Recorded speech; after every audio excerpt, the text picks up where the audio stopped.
I've never been the sugarcoat-it type. I will always call it how I see it. So, this video is all about whether gig work is sustainable for drivers in 2024 with the various issues that are plaguing us. There is no easy answer to that question, but hopefully, this video can arm you with the things to ask yourself to make the determination.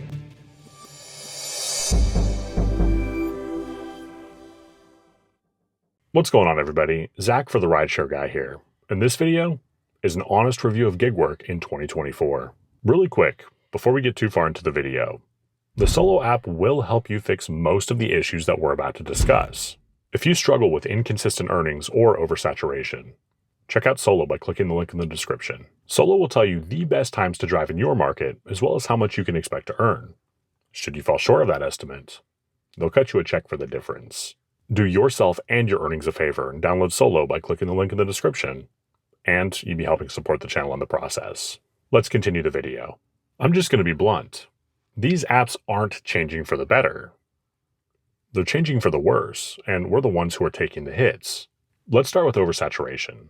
Depending on your market, this could damn near be a showstopper, or at absolute best, could affect you from time to time throughout the year. Gig apps have almost zero overhead when it comes to their drivers, so let's be real about it.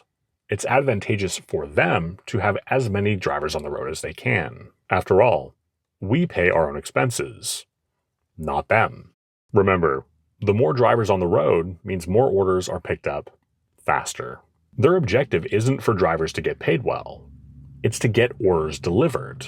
Even if that means that one driver makes $100 in an evening, while another driver only makes $20. Most people do not have disposable income like they used to, so more people than ever are looking for side hustles. Let's be honest, as long as you're 18, can pass a background check, and you're not on the creeper list, you're in. I live in a college town, and my market gets oversaturated all the time. So I've gotten pretty good at dealing with that over the years. The truth is, there's no magic bullet to solve this problem. The reality is, you have to be able to think outside of the box and think smarter than other drivers. You have to be willing to adapt. If you're relying on just one app, I don't know what you're expecting to happen, but you're begging to get hit hard by oversaturation. You should apply for as many apps as you can, and you should run them all. You should not care where the money comes from, just that you're being paid fairly.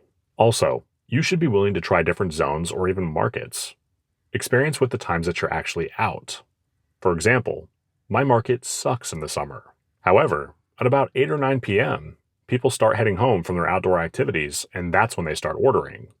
Had I not adapted my times, I might have only made $40 in 3 hours. With all that said, I know my market, and I know that later in the evening is when I should be out in the summer. Be willing to do things that other drivers aren't. Drive early. Drive late. Drive in areas that may not be as oversaturated. These apps are not just going to make it rain. You gotta go get it for yourself, and sometimes that takes trial and error. The next thing I want to address is dwindling earnings. Let me know in the comments if you've ever heard the phrase tip fatigue. Essentially, Americans are getting tired of tipping. We don't want to pay somebody's wage on top of the price of the product or service, and guess what? That's bleeding into gig work. People aren't tipping like they used to. A lot of people just don't have the disposable income.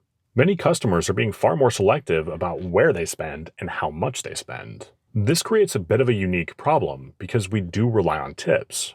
It's not like the gig apps are raising our pay to make up the loss. In fact, they're always doing the exact opposite. I'm going to spare you the big tirade in favor of a smaller tirade. These apps do not play ball with us. They set a new standard and drivers eat it up by accepting it. I've made it no secret. I do not believe in raising your acceptance rate for the chance that you might see higher paying orders. That, my friends, is gambling. I'm no genius, but to me it makes far more sense to run 5 different apps and wait for an order that pays reasonably, as opposed to putting almost all of your eggs in one basket, raising your acceptance rate, and hoping that your hard work pays off later. These apps want you to play the game their way. The problem is, you're not an employee, and there's a very real possibility that if you're not careful, you could take a loss. So, play the game your way and make sure you're profitable. I don't like doing videos where all I do is bitch. I always like to give some kind of a solution. Which do you think is going to consistently pay higher? McDonald's or a steakhouse? If your market allows it, do not favor fast food over sit-down restaurants. Now, this one has been debated over and over. Personally, I find that I get higher paying orders going to lower income parts of town, but plenty of other drivers say the exact opposite. As long as it's not a risk to your safety, try both and see which one works better for you. Personally, I found myself in trailer parks far more often than I find myself in gated communities, but that's just my market. In your experience, which pays better, higher or lower income areas? Be sure to let me know in the comments.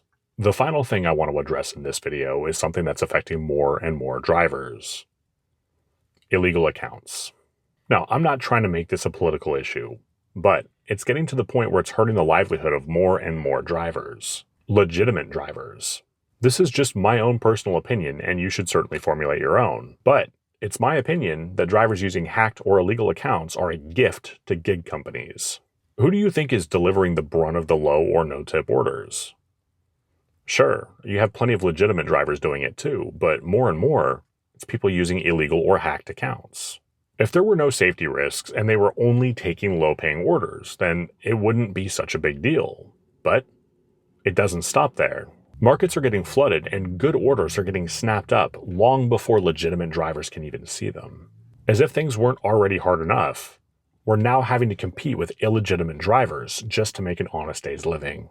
Unfortunately, this is a problem that is not going to go away until something truly horrific happens. These companies can prevent these problems. However, they choose to turn a blind eye.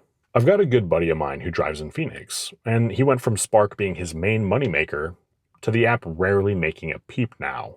Some of the Walmarts in his market started implementing a pretty weird policy. They won't release the order to the driver until the driver shows their ID and their name matches the account. Let me know in the comments if you would be off-put if a random store employee asked for your ID. A year ago, I sure would have been pissed, but unfortunately, I feel like that's a small step in the right direction now.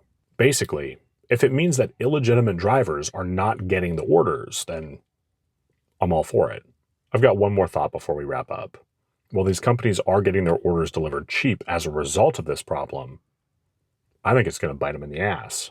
How many customers do you think are going to keep ordering when the app says that Erica is delivering the order, but some random man shows up?